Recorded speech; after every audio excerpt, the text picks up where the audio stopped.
മുത്തശ്ശി നഗരമാണ് Jeddah. Saudi അറേബ്യയിലെ ജിദ്ദയെ ഇങ്ങനെ വിളിക്കാൻ ഒരു കാരണമുണ്ട്. ആദിമ മാതാവ് ഹവ്വയുടെ ജന്മസ്ഥലമെന്ന വിശ്വാസത്തിലാണ് ജിദ്ദയെ മുത്തശ്ശി നഗരമെന്ന് വിശേഷിപ്പിക്കുന്നത്. ഈ മുത്തശ്ശി നഗരത്തെ ഒരു മഹാറാണിയാക്കി മാറ്റുന്ന വിധത്തിൽ മഹോത്സവം നടന്നു കഴിഞ്ഞയിടയ്ക്ക്. കാണാം ആ കാഴ്ച.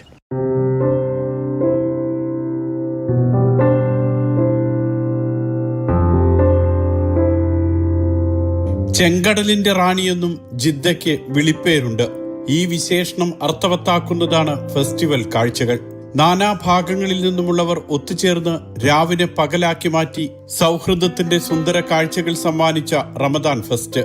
വിശുദ്ധ മാസത്തിനു ശേഷവും ജിദ്ദയിലെ ആഘോഷം നീണ്ടുനിന്നത് അതിന്റെ പവിത്രതയും സൗന്ദര്യവും കൊണ്ടാണ്.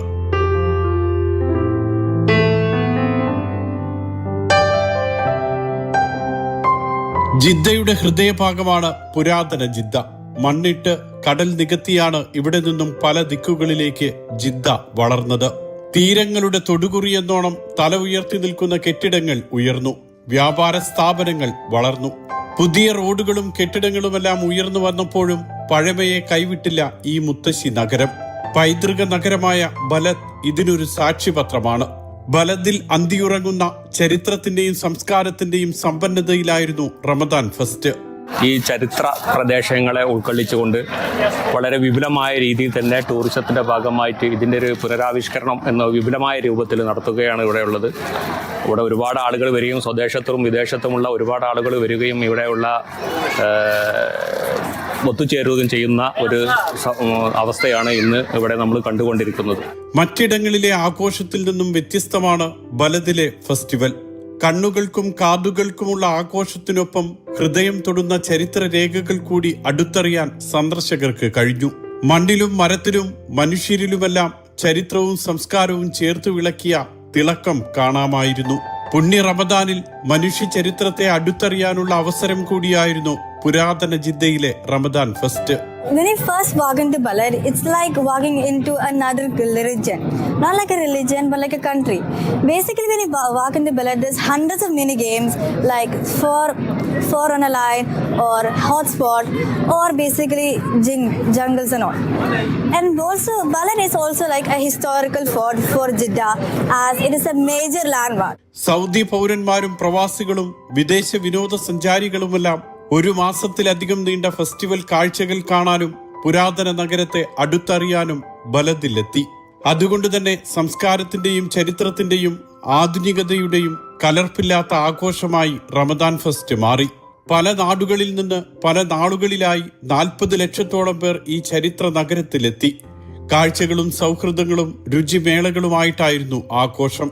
ബലദിൽ വന്നപ്പോൾ എന്നെ ഇവിടെ കൂടുതൽ ആകർഷിച്ചത് ഇവിടുത്തെ ഭക്ഷണങ്ങളായിരുന്നു. പലതരത്തിലുള്ള ഭക്ഷണങ്ങളായിരുന്നു. പഴയകാല ആളുകൾ ഉപയോഗിച്ച രീതിയിലുള്ള ഭക്ഷണങ്ങളും അതിനോടനുബന്ധിച്ച് അവർ നല്ലപോലെ പാട്ടുകളൊക്കെ പാടിയിട്ട് ആ പഴയകാല രീതിയിലുള്ള പാട്ടുകളും അതിനനുസരിച്ച് നല്ല താളങ്ങളൊക്കെ കൊട്ടിയിട്ടായിരുന്നു അവരെല്ലാവരോടും നന്നായിട്ട് എൻജോയ് ചെയ്തിട്ടായിരുന്നു ആ ഒരു പഴയകാല ട്രഡീഷണൽ ടൈപ്പ് ഓഫ് ഫുഡുകൾ ഇവിടെ ചെയ്തിരുന്നത്. അതുപോലെ തന്നെ അവർ ഉണ്ടാക്കുന്ന പാത്രങ്ങളും ഏകദേശം അതുപോലെയുള്ള പാത്രങ്ങൾ തന്നെയായിരുന്നു. പഴയകാല രൂപത്തിലുള്ള പാത്രങ്ങളും അങ്ങനെ പലതരത്തിലുള്ള പാത്രങ്ങൾ ഉപയോഗിച്ചായിരുന്നു ഭക്ഷണങ്ങളൊക്കെ ഉണ്ടാക്കിയത്. നല്ല രുചികരമായ ഭക്ഷണങ്ങളായിരുന്നു. ഞങ്ങളതൊക്കെ ഒന്ന് ടേസ്റ്റ് ചെയ്തു. ഇവിടെ ട്രഡീഷണൽ ഫുഡ് ഉണ്ട്. ട്രഡീഷണൽ ഡ്രസ് ഇട്ടാണ് ഈ ഫുഡൊക്കെ സെർവ് ചെയ്യുന്നത്. പ്രദർശനവേളകൾ, തനത് കലാപ്രകടനങ്ങൾ, കുട്ടികൾക്കുള്ള വിനോദ പരിപാടികൾ, ഗെയിമുകൾ, ഇങ്ങനെ രാവ് മുഴുവൻ നീണ്ടു നിൽക്കുന്ന ആഘോഷമാണ് ഇവിടെ ഒരുക്കിയത്. റമദാൻ പോലെ തന്നെ ബന്ധങ്ങളുടെ ആഴവും സൗഹൃദവും സൗന്ദര്യവും വർദ്ധിപ്പിക്കുന്നതായിരുന്നു ആഘോഷങ്ങൾ. ജോലി തിരക്കുകൾ കഴിഞ്ഞ് രാത്രിയിൽ ഇവിടെ എത്തി ഒരുമിച്ചിരിക്കുമ്പോൾ എല്ലാവരുടെയും മനസ്സ് ഒരുപോലെയായി. ഏറെക്കാലമായി കണ്ടുമുട്ടാത്തവർ കണ്ടുമുട്ടി, കഥകൾ പറഞ്ഞു, പൊട്ടിച്ചിരിച്ചു. ജിദ്ദയിലെ പല ഭാഗത്തു നിന്നും എത്തിപ്പെട്ട ജനങ്ങളാണ്. പിന്നെ ഈ റമദാൻ ഫെസ്റ്റിവൽ ആസ്വദിക്കാൻ വേണ്ടി വന്നവരാണ്. പല ജിൻസിയകളുണ്ട്. ഇന്ത്യ, പാകിസ്ഥാൻ, ബംഗ്ലാദേശ്, അതുപോലെ ഫിലിപ്പൈൻ, സൗദികളും പല രാജ്യങ്ങളിൽ നിന്ന് വന്ന ഫാമിലികളാണ് അധികവും. പുരാതന നഗരമാകുമ്പോൾ ആഘോഷങ്ങളിൽ പൗരാണിക രുചികൾ കൂടി ഉണ്ടാകണം.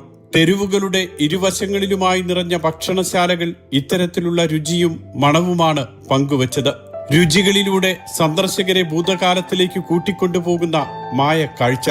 പഴയകാലത്തെ വസ്ത്രങ്ങൾ, ആഭരണങ്ങൾ, പാത്രങ്ങളും അലങ്കാര വസ്തുക്കളും ചരിത്രത്തെ അടുത്തറിയുന്നതിനൊപ്പം ഉടുത്തൊരുങ്ങി ചരിത്രത്തെ തൊട്ടറിയുകയും ചെയ്യാം. അൽബലദ് പട്ടണത്തിന്റെ ഇടവഴികളും പഴയ വിപണിയുമൊക്കെ ആഘോഷത്തിന്റെ ഭാഗമായി. വാസ്തുവിദ്യാ ഭംഗികൾ സന്ദർശകരെ പിടിച്ചിരുത്തി. കരകൗശല വസ്തുക്കൾ അവരെ അത്ഭുതപ്പെടുത്തി. അൽ അലവി മാർക്കറ്റ്, ബാബ് മക്ക തുടങ്ങിയ ജനപ്രിയ വിപണികളിലൂടെ നടക്കുമ്പോൾ ഓരോരുത്തരും സമ്പന്നമായ ചരിത്രത്തിന്റെ ഭാഗമായി. ഞങ്ങൾ തികച്ചും എൻജോയ് ചെയ്തു. കാര്യം ഇവിടെ തന്നെ ഇവിടെയുള്ള പുരാതനമായിട്ടുള്ള ബിൽഡിങ്ങുകളൊക്കെ ഇന്നും പല ഏരിയയിലും പൊളിച്ചിട്ടുണ്ടെങ്കിൽ തന്നെയും അതൊന്നും അവരിവിടെ പൊളിക്കാതെ അവർ ആ സാംസ്കാരികത നഷ്ടപ്പെടാതെ തന്നെ അവർ മുന്നോട്ട് കൊണ്ടുപോവുകയാണ്. പഴയകാല സൗദിയുടെ അതേ തനിമ നിലനിർത്തിക്കൊണ്ട് ഉള്ള ബിൽഡിങ്ങുകളും മരങ്ങളാൽ നിർമ്മിച്ച വാതിലുകളും ജനവാതിലുകളും എല്ലാം നിർമ്മിച്ചൊരു വീടുകളായിരുന്നു ഇവിടെ. അതുപോലെ തന്നെ നിലനിർത്തി പോകുന്നുണ്ട് ഇവിടെ. പുരാതന ജിദ്ദയെ പുനരുജ്ജീവിപ്പിക്കാനും ആഗോള പൈതൃക കേന്ദ്രമാക്കി മാറ്റാനുമുള്ള സൗദി വിഷൻ 2030 ഭാഗമായിട്ടുകൂടിയാണ് ആഘോഷങ്ങൾ ഒരുക്കിയത്. ബലീല, ലിവർ, ജനപ്രിയ സുഹൂർ വിഭവങ്ങൾ തുടങ്ങി പ്രശസ്തമായ ഹിജാസി വിഭവങ്ങൾ സന്ദർശകർക്ക് പ്രിയങ്കരമായി. രുചികളും കാഴ്ചകളും വിനോദവുമെല്ലാം ചേർന്ന ആഘോഷമായതുകൊണ്ട് തന്നെ പലരും പലതവണ ഇവിടെ എത്തി. വിശാലമായ പാർക്കിംഗ് അടക്കമുള്ള സൗകര്യങ്ങൾ സന്ദർശകരുടെ മനസ്സ് നിറച്ചു.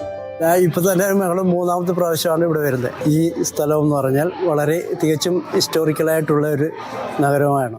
കടന്നുപോയാലും വിശ്വാസികളുടെ മനസ്സിൽ വിശുദ്ധി ശേഷിപ്പിക്കുന്ന മാസമാണ് റമദാൻ. അതുപോലെയാണ് ഈ കാഴ്ചകളും. ബലദിലെ ആഘോഷത്തിന്റെ വിളക്കണഞ്ഞാലും അതിന്റെ വെളിച്ചം സന്ദർശകരുടെ മനസ്സിൽ എന്നും ഉണ്ടാകും.